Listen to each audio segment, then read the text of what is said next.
మంచిది. మరి ఈరోజు మొట్టమొదటిగా సమయాన్ని ఇచ్చినటువంటి దేవునికి మీ అందరికీ మరి ఈరోజు అన్న అది పుట్టినరోజు. మరి అన్నని ఇంతవరకు దేవుడు సజీవ లెక్కలు ఉంచినందుకు వందనాలు స్తోత్రాలు చెల్లిస్తాం. ఒక మాట చదువుకొని మనం ముందుకు వాక్యానికి వెళ్ళిపోదామండి. ప్రార్థన చేసుకొని ఒక మాట చదువుకోండి.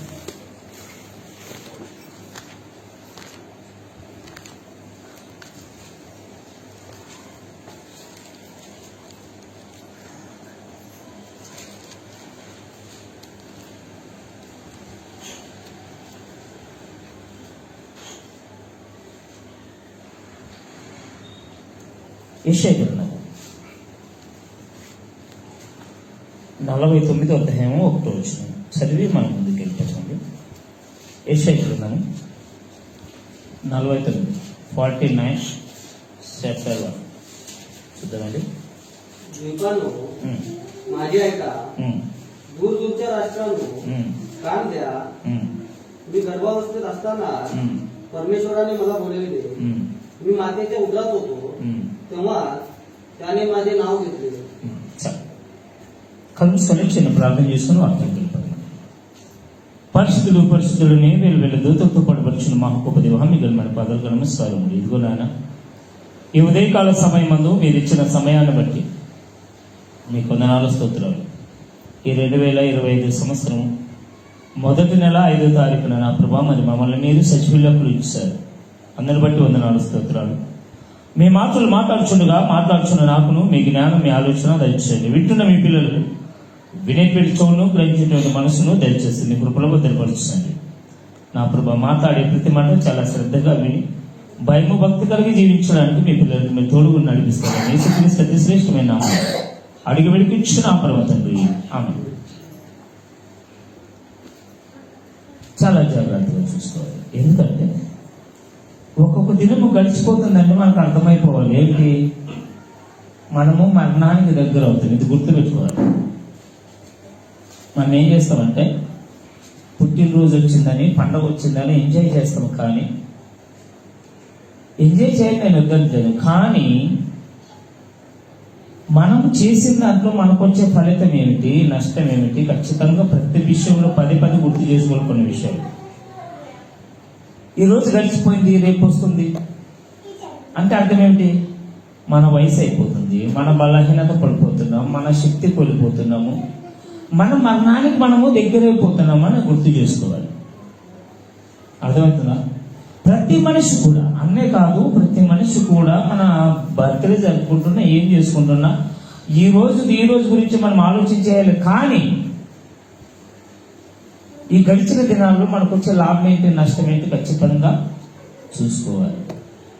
ఖచ్చితంగా దేవుడు మనకు ఒక జీవితాన్ని ఇచ్చాడు. ఈ జీవితము చాలా విలువైంది, చాలా ప్రాముఖ్యమైనది. అన్నిటికంటే శ్రేష్టమైనది ఏంటంటే చాలా చిన్నది కూడా.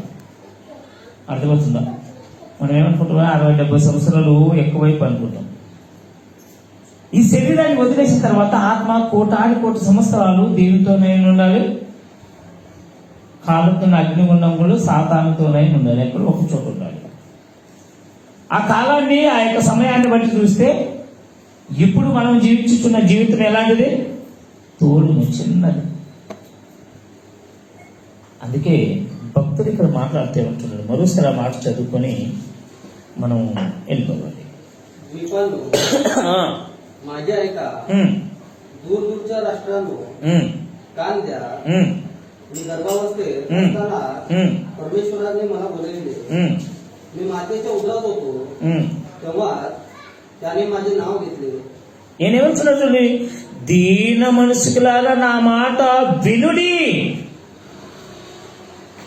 దీన మనసులు అంటే ఏమిటి? విధేయత కలిగిన వారు, దేవుడు అంటే భయభక్తులు కలిగిన వారు, అల్లాహ్ చేయని వారు, దేవుడు అంటే ఎంతో జ్ఞానం కలిగిన వారు. వాళ్ళే కాదు, భూమి మీద ఉన్న ప్రతి మనిషితో మాట్లాడుతున్నాడు. ఏమంటున్నాడంటే, దీని మనుషులారా నా మాట వినుడి, దూరమునున్న జనులారా ఆలకించండి. ఏమంట? దూరం ఎక్కడెక్కడో ఉండి దేవుని మాటలు వింటున్న ప్రతి ఒక్కరు కూడా ఏం చేయాలి?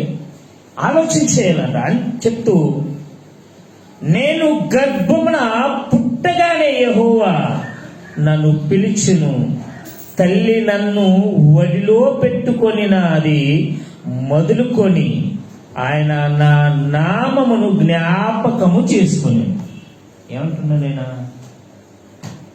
నేను పుట్టి నా తల్లి ఒడిలో ఉండగానే దేవుడు నన్ను పిలిచాడు, ఏర్పరచుకున్నాడు. ఎంతమంది నమ్ముతారు? దేవుడు మనకు ఒక లెక్క రాసింటాడు. ఆ లెక్క ప్రకారం నడిస్తే ఒకలా ఉంటుంది. మన ఆలోచన ఏది చెప్తుందో, మన మనసు ఏది చెప్తుందో, మన కంటికి ఏది కనపడుతుందో అదే చేసుకొని పోతే ఒకలా ఉంటుంది. ఒకసారి ఆలోచన చేసుకొని ఈ భూమి మీద నేను ఎందుకు వచ్చాను, దేవుడు ఈ లోకానికి నన్ను ఎందుకు పంపించాడు అని కళ్ళు మూసుకొని ఒకసారి ఆలోచన చేసుకుంటే మనకి క్లారిటీ కనపడుతుంది. లేదంటే ఎవరు ఎట్లయితే ఏమి జరిగితే నాకేమి, నా కంటికి కనపడిందే నేను చేస్తాను, నా మనసుకు తోచిందే నేను చేస్తాను, నా మేలు చెప్పిందే నేను వింటాను అనుకుంటే అది వేరేలా ఉంటుంది. అందుకే నేను అంటున్నాడు, నా తల్లి ఒడిలో ఉండగానే దేవుడు నన్ను పిలిచాడు. పిలిచాడా? ఖచ్చితంగా. చూద్దామండి, 8 గ్రంథంలో మాట్లాడుతున్నాడు. సేమ్ మాట 8 గ్రంథంలో 1:4 కూడా ఉంటుంది. ఒకసారి చూసుకుంటే 8 గ్రంథం ఒకసారి చూద్దాం. 1:4 సేమ్ ఇదే టాపిక్ ఉంటుంది. परमेश्वराचे वचन मला आले तसे असे, मला आले ते असे. मी तुला गर्भाशयात घडले त्यापूर्वी तू मला ठाऊक होतास. तू उदरातून निघाल्यापूर्वी मी तुला पवित्र केले. मी तुला राष्ट्रांचा संदेश नेमले आहे. तेव्हा मी म्हणालो, अहो प्रभू परमेश्वर, पहा मला बोलावायचे ठाऊक नाही, मी केवळ बाळ आहे. ఇప్పుడు ఏమో చూడండి, అన్న సేవ చేయాలని అది దేవుని ఆలోచన. ఆయన ఎన్నో కళలు అని ఉంటాడు. మనం ఒకటి అనుకుంటే దేవుడు ఒకటి చేస్తాడు. కానీ మనం ఆలోచన చేస్తాం, ఏదో జాబ్ చేయాలి, మేము అది చేయాలి, ఇది చేయాలి అనుకుంటారు. కానీ దేవుడి ఏర్పాటుని ఎరిగి ఆలోచన చేస్తే దేవుడు ఎన్నుకున్నట్లుగా మనం అనుకుంటాం. ఇప్పుడు పెద్ద పెద్ద చదువు చదివిన వాళ్ళు కూడా బైబిల్ చదవలేదు కదా, ఇది గుర్తుపెట్టుకోవాలి. పేపర్ కాదు ఇది. డిగ్రీ, డిప్లొమా ఏది చేసిన వాడైనా అప్పటికప్పుడే బైబిల్ని అర్థం చేసుకున్నాడు. ఎందుకంటే ఈ బైబిల్ చదవాలంటే పరిశుద్ధాత్మ సహాయం ఎంత అవసరం మనకు. కానీ దేవుడు ప్రతి ఒక్కరిని తల్లి గర్భంలో ఉండగానే పడగానే పిలుస్తాడు. ఎవరైతే దాన్ని అంగీకరిస్తారో, దాన్ని యాక్సెప్ట్ చేస్తారో, దాన్ని ఆలోచన చేస్తారో వాళ్ళు మాత్రమే ఫాలో అయిపోతారు. ఎవరైతే కంటికి కనపడింది చేసుకుని పోతారో, లేకపోతే నాకు నచ్చింది నేను చేయాలి, నాదొక గోల్ ఉంది, నాదొక డ్రీమ్ ఉంది అనుకుంటారో, వాళ్ళు ఏమైపోతారంటే వాళ్ళ దారిలో వెళ్ళిపోతారు. కానీ ఇక్కడ ఏమంటున్నాడంటే, ఇక్కడ చూడండి, యెహోవా నాకు ప్రత్యక్షమయ్యేలాగా సెలవిచ్చును, గర్భంలో నేను నిన్ను రూపింపకమునిపే. నేను ఏమంటున్నాడు, తల్లి గర్భములో నీవు ఇంకా కాలు చేతులు కలగక మొదలే, తల్లి గర్భములో నీవు, నీ కన్నులు, నీ యొక్క దృష్టి కలగక మొదలే నేను నిన్ను ఏర్పరచుకున్నాను. ఏమంట, నీవు పుట్టి పెద్దవాడై పలాని జనానికి నేను నాను చెప్పినటువంటి మాటలు నువ్వు చెప్పాలని ఎప్పుడు అన్నగారు వాళ్ళ అమ్మ గర్భములు ఉన్నప్పుడు దేవుడు ఏర్పరచుకున్నాడు. అన్న ఆలోచన కంటే మించినది దేవుని ఆలోచన. కాబట్టి ఏమైపోయిందంటే ఈరోజు సేవ చేయడానికి దేవుడు అవకాశం ఇచ్చాడు. లేదంటే ఎన్నో పనులు చేసుకోవచ్చు, వేరే ఎన్నో పనులు ఉంటాయి. కానీ మనము మన మనసుకు నచ్చింది చేసుకుంటూ పోతే రేపు పక్కన ఏం జరుగుతుందో తెలియదు. కానీ ఒకసారి దేవునికి నచ్చింది చేస్తే మనము ఏడ ఉంటామంటే మనం ఎప్పుడు కూడా ఊహించలేము, అంత ఉన్నంత స్థాయిలో ఉంటాం. నాకు తెలిసి ఈ భూమి మీద అన్నిటికంటే గౌరవమైనటువంటి పదవి, అన్నిటికంటే శ్రేష్టమైనది, అన్నిటికంటే ప్రాముఖ్యమైనది ఏదైనా పదవి ఉందంటే అది పాస్టర్ పదవి. వాడు ఎంత లేచిన వాడైనా సలాం కొట్టాల్సింది. సేవ అంటే మామూలు కాదు. అవసరమైతే ప్రాణమైన పెట్టాలి, అవసరమైతే నశించిపోయి ఆత్మను రక్షించాలి. మిగతా ఎన్ని ఉంటావు చూడు పదవులు, శరీరాన్ని కాపాడుకోవడానికి, లేకపోతే ఈ శరీరంలో సుఖాన్ని సంతోషపెట్టడానికి కానీ ఈ పాస్టర్ జాబ్ అనేది ఏమిటో తెలుసా? నశించుచున్న ఆత్మను రక్షించేది. అన్నిటికంటే శ్రేష్టమైన పద్ధతి, అన్నిటికంటే గొప్పది. మీకు తెలుసు ఎంత పెద్ద పదవిలో ఉన్న అధికారైనా దేవుని గురించి తెలిసిన వారు, భయభక్తులు కలిగిన వారైతే వాళ్ళు ఏం చేస్తారు తెలుసా? పాస్టర్ అని కానీ ఎంతో రెస్పెక్ట్ ఇస్తారు. అన్న మేము కోర్టులో పనిచేస్తున్నాం. ఈ జిల్లాల మొత్తములో 80 మంది అంటే 80 మంది జడ్జిలు ఉన్నారు. 80 మంది జడ్జిల్లో మేము పనిచేసే ఆయన ఇంట్లో ఆయనే అందరికి పెద్ద పెద్ద నీరవ్ మోడీ, విజయ్ మాల్యా అలాంటి వారికి ముంబైలో ఆయనే తీర్పిచ్చాడు. అంత పెద్ద జడ్జు ఇక్కడ ఉన్నాడు. ఆయన ఇంట్లో మేము పనిచేస్తున్నాము. వాళ్ళ ఇంట్లో డ్రైవరు తెలుగు వచ్చాయన, మా ప్రాంతం పక్కనే. ఆయన మన క్రిస్మస్ అప్పుడు నా వీడియో చేసినంత వచ్చింది. ఒకసారి 2 చేతులు ఎత్తి, ఏమన్నా ఏం చెప్తున్నావు, నేను ఎప్పుడు వినలేదు, ఇప్పుడు చూసినా. ఆయన పెద్ద పదవిలో ఉన్నాడు. వాళ్ళని కలాలంటే ఎంతో మంది లైన్లో ఉంటారు. అలాంటి వాళ్ళు కూడా, ఎందుకంటే మనం గొప్ప కాదు, దేవుడు అనుకున్నది చేస్తే ఎక్కడైనా ఉంచగలడు దేవుడు. అందుకంటున్నాడు ఇక్కడ చూడండి, ఏమంటున్నాడు? యెహోవాకు నాకు ప్రత్యక్షమయ్యేలాగా సెలవిచ్చును, గర్భములో నేను నిన్ను రూపింపకునివే, నేను ఎరిగి తిని, నీవు గర్భము నుండి బయలుపడక మునిపే నేను నిన్ను ప్రతిష్ఠించి తిని, నా జనములకు ప్రవక్తగా నిన్ను నియమించితి. అందుకు అయ్యో ప్రభువుగా యెహోవా చింతగించుము, నేను బాలుడనే, మాటలాడుతూ నాకు శక్తి చాలదని నేను అనగా. ఏమంటున్నాడు ఈయన? నేను చిన్న బాలుడనయ్యా. ఇంతమందికి ఎలా చెప్పగలరు? ఎప్పుడు కూడా ఇది ఆలోచన చేయదండి. మాకు చదువు రాదు, మా మాట ఎవరు వింటాడులే, మేము పిల్లలం కదా. ఎప్పుడు కూడా ఇలా ఆలోచన చేయకూడదు. నువ్వేది చెప్పాలనుకున్నా ధైర్యంగా చెప్పితే అవతల ఎలాంటి వాడైనా వాక్యాన్ని అంగీకరించాల్సింది. అంగీకరించకపోతే ఖచ్చితంగా మూల్యము చెల్లించక తప్పదు ఎవరైనా సరే. అందుకు ఒక మాట చెప్తున్నాను చూడండి, ఎందుకు అంగీకరిస్తున్నారు అంటే మత్తయి సువార్త 10:20 ఈ మనిషిని గొప్పతనం కాదు ఎవరు మాట్లాడుతున్నా, ఆ దేవుని గొప్పతనం. ఏమంటున్నారు చూడండి, మత్తయి సువార్త 10:20 बोलणारे तुम्ही नाही तर तुमच्या पित्याचा आत्मा आज तुमच्या ठाई बोलणार आहे. ఏమంటున్నాడు? మాట్లాడు వారు మీరు కాదు, మీ తండ్రి ఆత్మ మీలో ఉండి మాట్లాడుచున్నాడు. ఎవరు మాట్లాడుతున్నారంట? దేవుడు మనలో ఉండి మాట్లాడిస్తున్నాడు కాబట్టి, దేవుడు మనలో ఉండి నడిపిస్తున్నాడు కాబట్టి నీవెక్కడికి పోయినా నీ తల ఎత్తుకునేలానే దేవుడు చేస్తాడు. ప్రతి మనిషి కూడా సేవ చేసినా చనిపోతారు, సేవ చేయకపోయినా చనిపోతారు. దేవుని నమ్మిన చనిపోతారు, దేవుని నమ్మకపోయినా చనిపోతారు. కానీ చనిపోయిన తర్వాత నీ స్థానం ఏంటి, ఎక్కడుంటున్నావు, అది తెలుసుకోవాలి. ఎందుకంటే దేవుడు ఒక్కొక్క క్షణాన్ని మనకి ఇస్తున్నాడు, ఒక్కొక్క నిమిషాన్ని మనకి ఇస్తున్నాడు.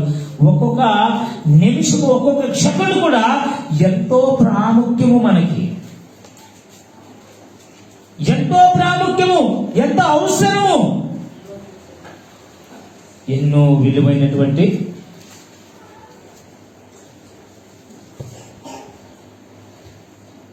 ఎంతో ప్రాముఖ్యం మనకి. మరి మనం ఏం చేస్తున్నాం? ఎవరు కూడా జీవితం పైన నెగ్లెక్ట్ చేయొద్దండి. ఏ ఒక్క క్షణాన్ని కూడా వేస్ట్గా చేయొద్దండి. మీరు చేసే ఏక వేస్ట్ పని మీ జీవితానికి అంతా ముగించే పనిగా ఉండకూడదు.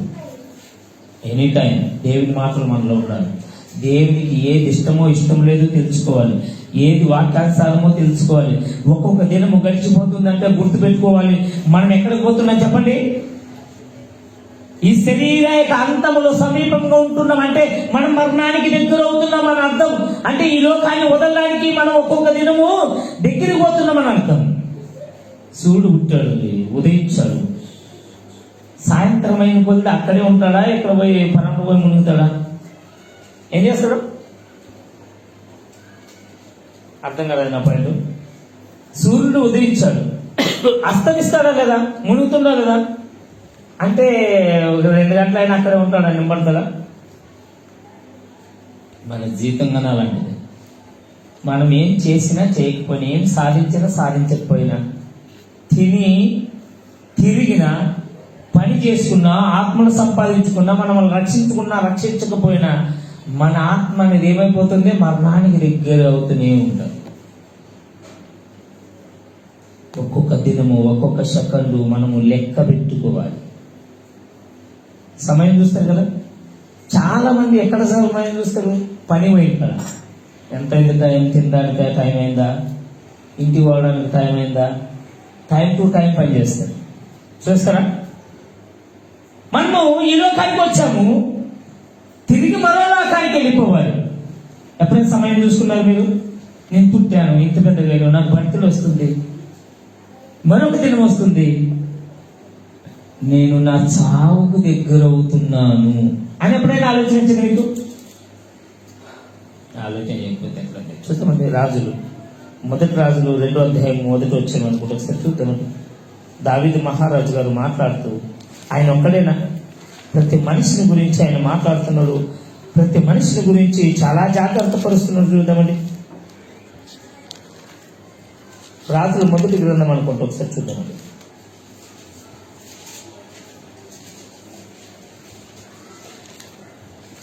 రెండో అధ్యాయం, రాజులు మొదటి గ్రంథము 2వ అధ్యాయం అనుకుంటే ఒకసారి చూద్దామండి.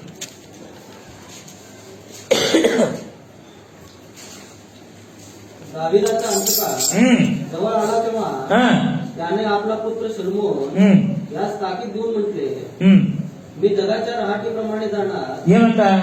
ఎప్పుడైనా మీకు ఈ పాయింట్ అర్థమైందా? అర్థం చేసుకున్నారు ఎప్పుడైనా? ఏమంటున్నాడైనా?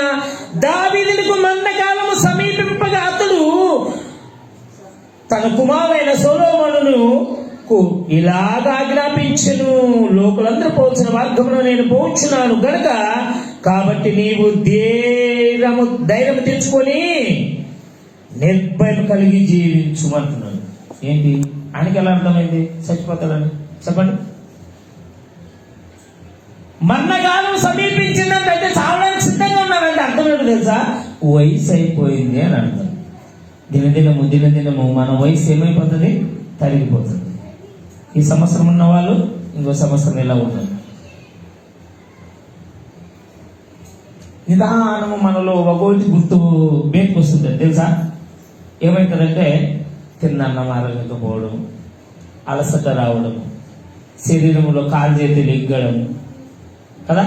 ఇవన్నీ ఎందుకు గుర్తు? మనం మరణానికి దగ్గర అయిపోతున్నాం, మన టైం అయిపోతుంది గుర్తు చేస్తుంది. ఈ లోకంలో సమయం అయిపోతుంది. ఏం చేయాలి? మనము జాగ్రత్త పడాలి. ఏంటంటే జాగ్రత్త అంటే, ఈ భూమి మీద అందరూ చచ్చిపోతారండి. నీవైనా, నేనైనా, అన్నయ్య, ఇంకొకరైనా చచ్చిపోతారు. కానీ ప్రాముఖ్యమైనది ఏమిటి? ఆత్మ. ఆత్మ ఎక్కడ పోతుంది? ఇది మనం గుర్తుపెట్టుకోవాలి. ఏమంటున్నాడంటే ప్రసంగి గ్రంథం 7వ అధ్యాయం 1వ వచనంలో,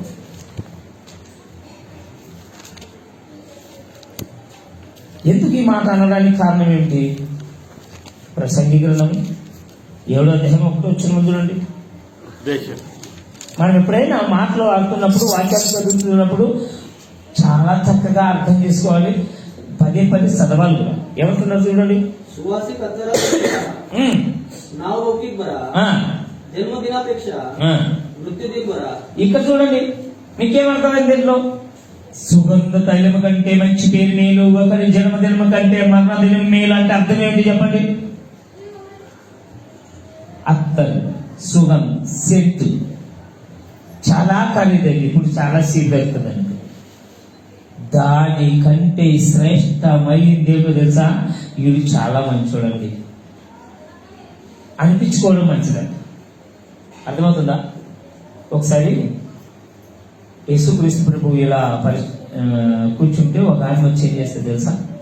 అత్తరు విలువైనటువంటి నూనె తెచ్చి ఏం చేస్తుందంటే ఆయన పాదాలకు తుడిసి ఇలా తన ఇంటితో తుడుస్తుంటే యోధా గారు వచ్చి అంటారంటే, ఏంటి ఇంత విలువైనటువంటి అత్తర్ని వేస్ట్ చేస్తున్నారండి, అమ్మితే పైసలు వస్తాయి కదా అన్నప్పుడు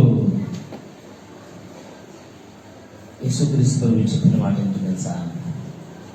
చాలా సమయం ఉంది, నీ దగ్గరే దుడ్డు సంచింది, ఆమె సేవ్ చేసుకునే అవకాశం వచ్చింది, సేవ్ చేసుకోండి కదా. అది అర్థం ఏమిటో తెలుసా? యేసుక్రీస్తు ప్రభువుని మరణానికి సిద్ధం చేస్తుందని. ఇక్కడ ఏమంటున్నాడు? ఒకరి జన్మదినం కంటే మరణ దినం మేలు, ఒకరు పుట్టిన దినం కంటే సచిన దినం మేలు అంట. అంటే అర్థం ఏమిటో తెలుసా?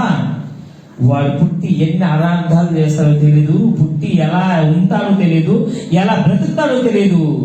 సచ్చినాడు మంచివాడు అనిపించుకోవడం చాలా గొప్పది. పలానా ఆయన ఉండండి చాలా మంచివాడు, దేవుడు అంటే భయభక్తులు కలిగిన వాడు, మనుషులంటే మర్యాద కలిగిన వాడు, చాలా పేరు కలిగిన వాడు.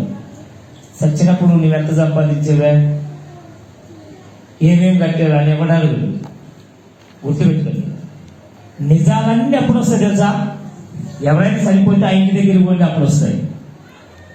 ఇది చాలా దుర్మార్గుడు అండి, బాగా అయిపోయాడు. ఎందుకు? వాడు కోట్లు సంపాదైనా, వాడు ఎన్నో కోట్లు సంపాదించినా వీడు దుర్మార్గుడు అంటారు. ఎందుకు తెలుసా? వాడు పెట్టినటువంటి బాధ అప్పుడు దొక్కుతాడు. ఎందుకంటే ఎదురు అంటారు కదా, డబ్బున్నవాడు కదా, ఏదైతే చేస్తాడు కదా, పేరున్నవాడు కదా, పలుకుబడి ఉన్నవాడు కదా. మరణించిన తర్వాత ఏమంటాడంటే వాడికి తగిన చేస్తే జరిగింది అంటే అందరూ చచ్చిపోతారు కదా. అందుకే అంటున్నాడు, పుట్టిన దినమ కంటే, మనం తల్లి గర్భములో నుండి వీటికి వచ్చిన దినమ కంటే శ్రేష్టమైనది ఏదైనా ఉందంటే అది మనం ఈ లోకాన్ని వదిలేసిన దినమై ఉండాలి. అదేంటి? అలా ఉండాలంటే ఏం చేయాలి? దేవుడంటే భయభక్తులు కలిగి దేవుని వాక్యానుసారంగా ఉండి దేవుడు ఏది కోరుకుంటాడు అది మనము ఎరిగి ఉండాలి. ఆ ప్రకారం మన జీవితాన్ని మనము మార్చుకోవాలి. ఇలా చెప్పడానికి కారణం ఏంటి? సుగంధ తైలం కంటే మంచి పేరు మేలు, ఒకరి జన్మదినం కంటే, ఒకరు పుట్టిన దినం కంటే వాడు చచ్చిన దినమే మేలు. అంటే నీవు చచ్చిన తర్వాత ఎలాంటి వాడువో నీ గురించి రియాలిటీ అప్పుడు వెతికొస్తుంది, నీ విన్నా వినకపోయినా. అర్థమవుతుందా? ఎప్పుడైనా విన్నారా మీరు? ఈ మాటలు విన్నారా? చాలాసార్లు వినింటారు. ఎందుకు? సచ్చినాడే మన నిజ స్వరూపం ఏంటో గుర్తయిపోతుంది. సచ్చినాడే మనం ఎక్కడ పోతామో మన గురించి కూడా మనకు గుర్తయిపోతుంది. అందుకని చాలా జాగ్రత్త. చూడండి కీర్తనలు కదా,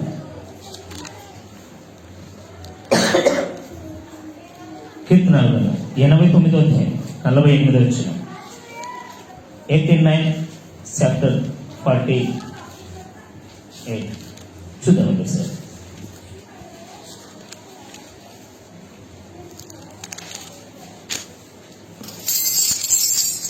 कोण मनुष्य आहे की जो जिवंतच राहील, मृत्यू पावणार नाही, अधोलोकाच्या कब्जातून आपला जीव कोण सोडवेल?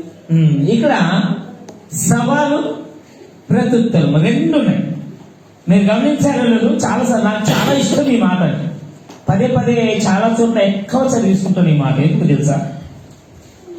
మనిషికి ఆన్సర్ ఇక్కడే ఉన్నది, జవాబు ఇక్కడే ఉన్నది, కానీ క్వశ్చన్ కూడా ఇక్కడే ఉన్నది. ఏమంటున్నాడు ఆయన?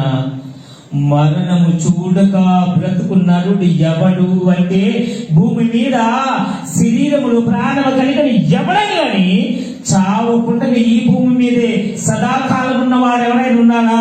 ఇదిగో నా 8 సంవత్సరాలని డేట్ రాసుకొచ్చిన వాళ్ళు ఎవరైనా ఉన్నారా? ఎవరు లేరు. కానీ కింద ఏమంటున్నారు చూడండి, చాలా ప్రాముఖ్యమైన విషయం ఇది. ఎందుకు తెలుసా? ఈ శరీరములు అందరూ చనిపోతారు, అందరూ మరణిస్తారు. దాని గురించి కాదు ఆయన బాధపడుతుంది. ఇక్కడ ఏమంటున్నాడంటే మరణము చూడక బ్రతుకున్నదే దేవుడు పాతాళ వశము కాకుండా, పాతాళానికి పోకుండా, నరకంలో పోకుండా ఎవడు తన్ను తాను కాపాడుకుంటాడు? ఎవరిని వాళ్ళే కాపాడుకోవాలి.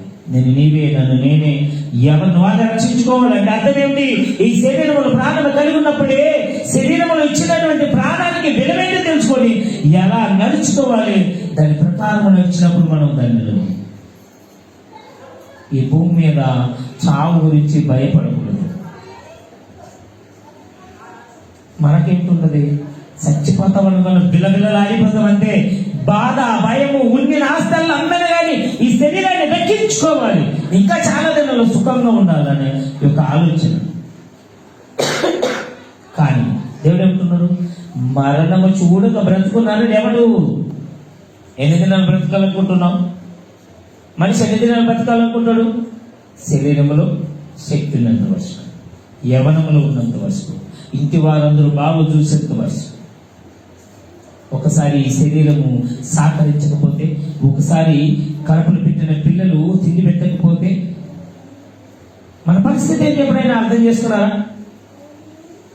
80-70 సంవత్సరాలు ముసలి వాళ్ళు పోయి అమ్మ ఇంకా ఎన్ని సంవత్సరాలు బ్రతకాలని అడిగితే ఏం చెప్తారు చెప్పండి? నీ పిచ్చి కాకపోతే ఏమయ్యా, మాదేముండదు. పండు ముసలు ఎప్పుడు రాలిపోతుందో తెలియదు. మరేంటి ఎవడము ఉన్నప్పుడు మేము బ్రతకాలనుకున్నారు కదా, చనిపోయిన తర్వాత ఎందుకు ఇలా మేము బాగుండాలనుకోలేదు? యవనంలో ఉన్నప్పుడు బ్రతకాలనుకున్నారు, మంచిదే. నేను చనిపోయిన తర్వాత నేను దేవుడితో ఉండాలని ఎందుకు అనుకోలేదు? ముసలైన తర్వాత ఏమో అసహ్యం వచ్చిందా? శరీరం సహకరించకపోవడానికి కారణం ఏంటి? మనము బలహీనత పడిపోతున్నాము, మనం మరణానికి దగ్గర పోతున్నాము. అందుకంటున్నాడు, ఈ శరీరాన్ని అందరూ వదిలేస్తారు, కానీ ఎక్కడ పోతావు? నీవు నేను గుండెల్లోని చేసుకొని ఒకసారి ఆలోచన చేసుకోవాలి. ఒక నిమిషం కళ్ళు మూసుకొని ఆలోచన చేసుకోవాలి. మనం చేసే పని, మనం మాట్లాడే ప్రతి మాట, మనం చేసే ఆలోచన ఏదని కానీ దేవునికి విరోధంగా ఉందా? నేను నిత్య నరకానికి పోతానా, నిత్య రాజ్యానికి పోతానా? ఎప్పుడైనా కానీ ఒకసారి ఆలోచన చేసుకొని ఏమంటున్నాడు? మరణం చూడక బ్రతుకునేవాడు పాతాళానికి పోకుండా, పాతాల వశము, పాతాల లోకానికి పోకుండా ఎవడు వాడిని వాడు రక్షించుకుంటాడు. అంటే శరీరంలో ప్రాణం కలిగి ఉన్నంత వరకు మనం చేయాల్సినటువంటి పని ఏమైనా ఉందంటే, మనం చనిపోయిన తర్వాత పాతాళానికి వెళ్లకుండా మనం కాపాడుకోవడమే. నాకు తెలిసి ఈ శరీర మరణము చాలా సంతోషం. నానైతే నాకు చచ్చిపోతే ఏడదని చెప్తాను. చచ్చిన తర్వాత ఎందుకు ఏడవాలి చెప్పండి? ఏడవాలంటే ఎప్పుడు ఏడవాలి? మనం బ్రతికుండగానే ఏడవాలి. ఏదైనా తప్పు చేస్తే ఎవరి గురించి అయితే ఏడవాలంటే మనం ఎప్పుడు ఏడవాలి? బ్రతుకున్నప్పుడే. ఇది సరైన మార్గం కాదు, ఇలా కాదు నాన్న, ఇలాగే నువ్వు కొడతావా, తిడతావా, ఏడుస్తావా? బ్రతికున్నప్పుడు నన్ను సచ్చిన తర్వాత మాత్రం ఏడుసు లాభం ఏంటి చెప్పండి?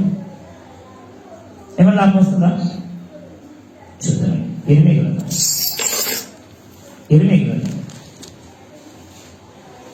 20:10 వచ్చి మనకు ఒకసారి చూద్దాం. వాక్యం మాట్లాడుతున్నటువంటి మాట ఏమిటో తెలుసా? మన జీవితం విలువేంటో మనకు గుర్తు చేస్తుంది. భావిస్తుంది అన్న, భావిస్తుంది కావచ్చు. 22:10 వచ్చిన మన విలువేంటో మనకు గుర్తు చేస్తుంది. గుర్తు పెట్టుకోవాలి. ఈ రోజు నీవైనా నేనైనా ఇక్కడున్న ప్రతి వారు ఎవరైనా సరే, నేను చెప్తున్న మాట ఏంటో తెలుసా? ఈ రోజు నీవు చనిపోతావని కూడా గుండెల నుంచి చేసుకుని నిర్భయంగా ఉండాలి. ఎందుకో తెలుసా? మనం ఎప్పుడు పోతామో మనకు తెలియదు. చూడండి ఏమంటున్నాడు? मृतांसाठी रडू नका, त्याकरिता शोक करू नका, तर देशांतर करणाऱ्यांसाठी आत्महत्या करा, कारण तो परत येणार नाही. ఏమంట? చనిపోయిన వారి గురించి ఏడవవద్దు, వారి గురించి అంగలార్చవద్దు. చనిపోయినాక ఎందుకు నీ మేకలు పోయడం, ఎందుకు ఏడవడం, ఎందుకు బాధపడడం? అంటే నీవు అక్కడికి పోవా? చనిపోతలేవా? కింద ఏమంటున్నారు తెలుసా? వెళ్ళిపోవచ్చిన వారి గురించి బహురోధన చేయండి. అంటే శరీరంలో ప్రాణం కలిగి చనిపోవడానికి సిద్ధంగా ఉన్నాడే వారి గురించి ఎంతైనా సరే అరవండి. ఎందుకు తెలుసా? దేవుని వాక్యాలు సరిగుండి దేవునికి విరోధంగా ఉండకున్నట్టు, చనిపోయిన తర్వాత ఆత్మ నరకములు పడకున్నట్టు శరీరములు ప్రాణం కలిగి ఉన్నప్పుడే వారి గురించి బాధపడండి, ఏడవండి, ఖర్చు చేయండి. కానీ వాళ్ళు చనిపోయిన తర్వాత ఏ ప్రయోజనం చెప్పండి అంటున్నాడు. మొదటి మనం శరీరంలో ప్రాణం కలిగి ఉన్నప్పుడు చాలా జాగ్రత్తగా ఉన్నాయి. ఏమంటున్నారు చూడండి? చనిపోయిన వారి గురించి ఏడవద్దు, వారి గురించి అంగలార్చవద్దు, వెళ్ళిపోవచ్చిన వారి గురించి బహురోధన చేయండి. వాడు ఇకను తిరిగి రాడు, తన జన్మభూమి చూడడు, మళ్ళీ భూమి మీదకి రాడు. కుక్క నక్క పిల్లి ఇవన్నీ కొడతాడు అనుకోవడం అవివేకము. మరొకసారి వస్తాను, ఎప్పుడు తెలుసా? తీర్పు దినాన. తీర్పు దినం వచ్చినప్పుడు ఖచ్చితంగా సమాధిలో నిద్రించిన మొదటి మరణమైనటువంటి ఏబేలు గారు మొదలుకొని ఈ రోజు వరకు అంతము వరకు ఎంతమంది అయితే చనిపోతారో అందరూ కూడా ఒక రోజు రావాలి. ఏమంటున్నాడు? ఈ శరీర సావుని దేవుడు నిద్ర అన్నాడు. దీని గురించి భయపడతాడు, బాధపడద్దండి. బాధపడాల్సింది ఏంటో తెలుసా? చనిపోయిన తర్వాత నా ఆత్మ ఎక్కడ పోతుంది? నీ సరైన మార్గంలో నడుస్తున్నానా లేదా? ముగ్గు చేస్తాను. చూద్దామండి. దానియేలు గ్రంథం 12వ అధ్యాయం వచ్చిన 1-2 వచనాల్లో మాట్లాడుతున్నాడు. చూడండి, 1-2 వచనాల్లో మాట్లాడుతున్నాడు. దానియేలు 12వ అధ్యాయం 1-2. त्या समयी तुझ्या लोकांचा कैवार घेणारा मोठा अधिपती जो मिकाएल तो उठेल. कोणतेही राष्ट्र निर्माण झाल्यापासून कधीही आले नाही असे संकट त्या समयी येईल. तुझ्या लोकांपैकी ज्यांची नावे वहीत लिहिलेली आढळतील ते सर्व त्यावेळी मुक्त होतील. भूमीतील मातीत निजलेल्यांचा मोठा जनसमुदाय उठेल.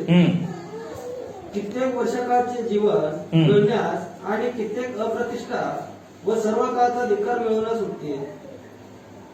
ఏమంటున్నాడు ఇక్కడ?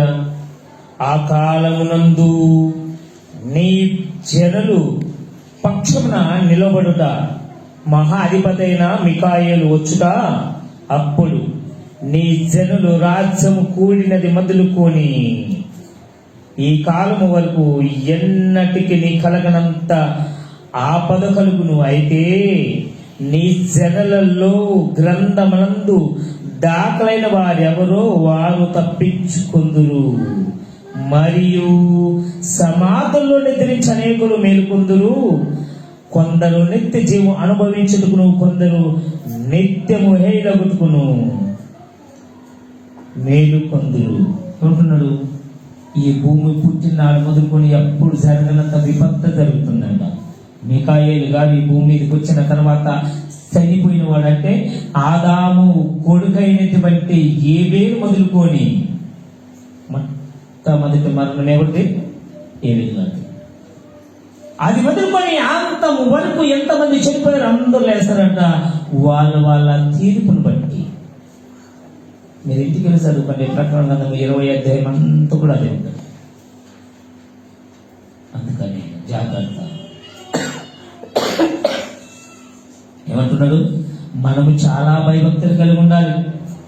ఈ శరీరంలో జీవించిన దినాలు ఇప్పుడున్న వారు ఇంకా గంటుకుంటామో లేదో తెలియదు, కానీ మనం ఉన్న స్థితి ఏమిటో మనకు తెలుసు. మీ గురించి మీకు తెలుసు, నా గురించి నాకు తెలుసు. నా మనసులో ఏముందో నాకు తెలుసు, నీ మనసులో ఏముందో మీకు తెలుసు. ఇంకొక విషయం సత్యం ఏంటో తెలుసా? ఎవరు ఎక్కడ పడతారో వాళ్ళకి బాగా తెలుసు. కొంతమంది చూడండి, ఎందుకు చేసుకురాలంటే మాకు తెలియదండి, మేము ఖచ్చితంగా నరకానికి పోతాం ముందే చెప్పేస్తాం. ఎందుకంటే వాళ్ళ క్రియలేంటి వాళ్ళకి తెలుసు. నరకానికి వచ్చి ఇచ్చే లాభం ఏంటి చెప్పండి? చిన్న పాటలు అనుకుంటారా? వంట చేస్తున్నప్పుడు లేక ఈ చలికాలము మంటలు కాల్చుకున్నప్పుడు కొంచెం కాలితేనే తట్టుకోలేదు, అది బర్ణాలు అంటిస్తే పోతుంది, టూప్ అంటిస్తే పోతుంది. మరి దానికి మీరు ఇంత భయపడితే, ఇంత విచిత్రంగా బాధపడితే, మళ్ళా అక్కిలో కాలుతూ ఉన్నప్పుడు మనకు మార్క్స్ వంటలు ఉంటుంది. అగ్ని ఆరదు, పురుగు చావు. మన ఆత్మ సత్యం కాదు. ఉంటే దేవునితో నేను ఉండాలి, ఉంటే నరకములో బాధపడుతూ ఉండాలి. ఈ శరీరము శాశ్వతం కాదు. నీవు లావున్నా, సన్నమున్నా, బుడ్డగున్నా, ఎత్తున్నా, కన్నులున్నా లేకపోయినా, ఆరోగ్యమున్నా లేకపోయినా, ఈ శరీరములు ఉన్నంత వరకే నీకు పేరు. కానీ ఈ శరీరాన్ని వదిలేసిన తర్వాత స్త్రీ అని, పురుషులని, పిల్లలని, పెద్దలని ఏ భేదము ఉన్నది, ఆత్మ అంతా ఒకటే, ఒకేలానే ఉంటుంది. అర్థమవుతుందా? స్త్రీ పురుషులు పిల్లలు పెద్దలు ఎవరో పిల్లలు ఏమో పిల్లగాడండి అంటారు. ఆత్మకు పిల్లగాడు పెద్ద కూడా ఉండదు. ఈ శరీరానికి మాత్రమే. మరేంటి ఒక మాట చెప్పి ముగించేసుకున్నాము, చదవండి మీరు. ఫిలిప్పీయులకు రాసిన పత్రిక అనుకుంటారు 1:21 వచ్చిన చూడండి. అపుస్తలుడైన పౌలు గారు మాట్లాడుతూ ఆయన మాట్లాడిన మాట చూడండి, ఎంత చక్కగా చెప్తున్నాడు ఆయన. మీరు ఇదే కాదు, 20వ అధ్యాయం నుండి అపుస్తల కార్యాలు లాస్ట్ వరకు చూసుకుంటే ఆయన చేసిన సేవ, ఆయన పడిన బాధ ఆయన గుర్తు చేసుకొని ఎంతో ఏడుస్తున్నాడు. ఆయన కాదు, ఆయన ప్రేమించిన వారు. కానీ ఇక్కడ ఫిలిప్పీయులకు రాసిన పత్రిక అనుకుంటే ఒకసారి చూద్దామండి. ఫిలిప్పీయులకు राष्ट्र पत्रिका 1:21 వచ్చిన అనుకుంటే చూద్దామండి. कारण मला तर जगणे हे ख्रिस्त आहे आणि मरणे लाभ आहे. ఏమంట? బ్రతుకుని క్రీస్తు, చావైతే లాభం. ఇదేంటి విచిత్రంగా లేదా మనకి? ఎప్పుడైనా ఆలోచన చేశారా? చచ్చిపోతే లాభమా? మీరు చెప్పండి, లాభమా నష్టమా? చచ్చిపోతే లాభమా నష్టమా?